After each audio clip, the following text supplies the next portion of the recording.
सर्वप्रथम सर्वांना जय शिवराय. मित्रांनो, आज 12 जून वातावरणामध्ये बदल होणार आहे. 2 दिवसापासून जे वातावरण ढग सुद्धा नव्हतं, त्या वातावरणात दुपारनंतर महाराष्ट्राच्या सर्व जिल्ह्यांमध्ये एक ढगाळ परिस्थिती पाहायला मिळणार आहे. दुपारनंतर वातावरणामध्ये थोडा दमटपणाही दिसून येईल आणि आज नागपूर जिल्ह्यामध्ये भंडारा, गोंदिया, हिंगणघाट, वर्धा इथे काही ठिकाणी स्थानिक वातावरणाचा म्हणजे वळिवाचा पाऊस होण्याचे चान्सेस आहेत. मराठवाड्यामध्ये, विदर्भामध्ये मान्सून येत्या 3 दिवसानंतर म्हणजे 15 आणि 16 तारखेला, जी तारीख तुम्हाला मागेच दिली आहे, आगमन करतोय. मान्सून आगमन करतोय याचा अर्थ तो त्या दिवसापासून पेरणी योग्य बसेल असं नाहीये. त्यामध्ये दमदारपणा, हलकापणा, ज्यांनी धुरळ पेरण्या केल्यात त्यांना थोडासा दिलासा याच्यामध्ये मिळू शकतो. सर्व दूरची व्याप्ती नाहीये आणि हेच विश्लेषण मागच्या महिन्यापासून करतोय.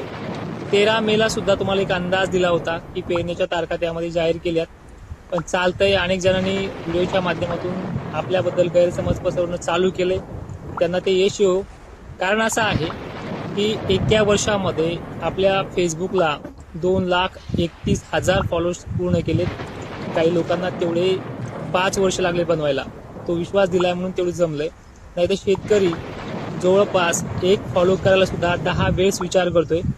आणि खरी कंडिशन ते ह्या आठवड्यानंतरच चित्र स्पष्ट होणार आहे, ते बघूयात. आता रूपरेषा पहा वातावरणाची, की आज 12 तारखेला महाराष्ट्रातल्या जिल्ह्यांमध्ये हळूहळू का होईना वातावरण ढगाळ परिस्थितीकडे वळतं आहे आणि 15-16 जूनला महाराष्ट्रामध्ये मान्सून प्रभाव टाकतोय. एक गोष्ट लक्षात घ्या, व्हिडिओ अर्धवट पाहून निर्णय घेत जाऊ नका. महाराष्ट्रामध्ये हळूहळू वातावरण सक्रिय होते. 15-16ला ते आणखीन बळकट होत जाईल, पण पेरणीयोग्य पाऊस हा 20 तारखेपासून पुढे आहे. कारण तसं आहे, कारण की मान्सून सोबत ढगांची गर्दी ही 17-18लाच महाराष्ट्रामध्ये सावली आणि टेम्परेचर कमी करणारे आहे. त्यामध्ये सर्वदूर सारखा देखील शितोडे सातोडे सुरू होऊ शकतात 17-18ला. पण 20 तारीख का सांगतोय, कारण की आजकाल हे थोडे तिरके पाऊस पडलेले सुद्धा लोकांना घाई करायला होतात. त्यामुळे तुम्ही 20 पासून घाई केली तरी ती टेन्शनमध्ये येणार नाहीये किंवा नुकसानीमध्ये नसणार आहे. त्यानंतर परिस्थिती जी आहे ही प्रत्येक जिल्ह्यांना, प्रत्येक तालुक्यांना ही चांगल्या पद्धतीची व्याप्ती देणारी ही 20 जून पासून आहे. आज वाढदिवस असल्यामुळे अनेक जणांनी मोबाईल हँग होईपर्यंत शुभेच्छा दिल्यात. त्यांचे उपकार आणि त्यांचा विश्वास तडा जाऊ देणार नाहीये. आणि जे काही तुम्हाला वारंवार माध्यमातनं जे काही सांगतात, नाव न घेता टोमणे देतात, त्यांना एक विनंती आहे, दुष्काळ आहे ना, मग शेती साहित्य विकायची घाई सुद्धा नसायला पाहिजे. अंदाज आपले, मलाही माहिती आहे, मी 2 वर्षापासून शेतकरी मला सांगतायत की साहित्य विकेपर्यंत अंदाज देतात, परत 8-8 दिवस तोंड दाखवत नाहीये. मित्रांनो, मान्सूनची जी काही परिस्थिती आहे ही कमकुवत आहे, पण तितक्या पद्धतीनं पेरण्या होऊन देणं, नंतर थोडीफार 8-8 दिवसाचे बकाड पण पडणं, हे महाराष्ट्राला नवीन नाहीये. ही दरवर्षी घडणाऱ्या कंडिशन आहे. मला एक विचारायचंय तुम्हाला तुमच्या माध्यमातून, गेल्या वर्षी मे महिन्यात विहिरीला पाणी येईपर्यंत पाऊस झालाय, तरी सुद्धा आपल्या पेरण्या 15-16 पर्यंत झाल्यात. यावर्षी 4-5 दिवस लेट झाले म्हणून काय बिघडलं? तर घाई करू नका. आणि जवळपास पेरणीच्या तारखा अजूनही कोणाला दिल्या नव्हत्या, तरी पेरणीची घाई महाराष्ट्रामध्ये सर्रास चालू आहे.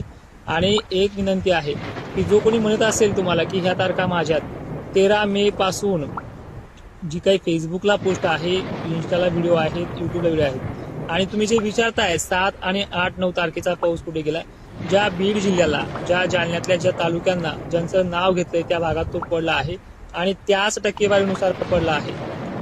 त्याचबरोबर आता सुद्धा ह्या 12 जूनला, 13 जूनला, 14 जूनला जे काही स्थानिक वातावरण होणार आहे ते किरकोळ आहे. त्या तालुक्याची नावं घेत नाही, जे पडेल ते तुम्हाला लक्षात येईल. आज संभाजीनगरमध्ये ढगाळ वातावरण हे उत्तरेकडील भागांना होणार आहे, जळगावला होणार आहे. नागपूरचं, हिंगणघाटचं, वर्ध्याचं, चंद्रपूरचं वातावरण हे मोठं असणार आहे. आजच्या तारखेचं ते वळिवाचा पाऊस असणार आहे. त्या तालुक्यांची नावं घेत नाही, किती पडेल हेही सांगत नाही, कारणही तसंच आहे. पण ह्या 3 दिवसामध्ये खूप चांगला बदल होणार आहे आणि येणाऱ्या 17-18 तारखेपासून दुप्पट बदल होऊन 20 तारखेपासून पेरणीयोग्य पाऊस पडणार आहे. महाराष्ट्रातले सर्व जिल्हे त्याच्यामध्ये असणार आहे.